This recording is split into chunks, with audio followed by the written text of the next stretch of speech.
আমাদের সমাজের ভিতরে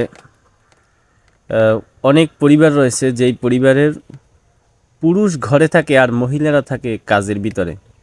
এটা দেখা যায় অধিকাংশ ক্ষেত্রেই। আর কিছু কিছু মহিলারা আছে যারা নিজেরা কাজে যায়, আর কিছু কিছু মহিলারা আছে যারা পুরুষ তাদেরকে বাধ্য করে। ওই সমস্ত পুরুষদেরকে বলছি, আপনার কি একটু লজ্জা হয় না? আপনার তো একটু লজ্জা হওয়া দরকার। আপনি ঘরে বসে থাকবেন আর আপনার স্ত্রী মাঠে, রাস্তায়, এরপর দোকানে ইনকাম করে এরপর আপনাকে খাওয়াবে। অথচ আল্লাহ তাআলা তো বলছেন যে আর রিজালু কাওয়ামুনা আলান নিসা, মহিলাদের উপরে পুরুষ শক্তিশালী। সুতরাং আপনাকে তো আল্লাহ তাআলা শক্তিশালী রূপে সৃষ্টি করছেন।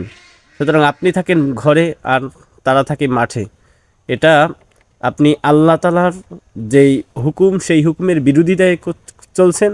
সুতরাং আপনারা এগুলো বর্জন করুন এবং আপনি কাজ করুন, আপনার স্ত্রীকে ঘরে বসে আপনার পারিবারিক জীবনের যেই কাজ রয়েছে সেগুলো করান। হয়তো আল্লাহ তাআলা আপনাকে মাফ করবেন।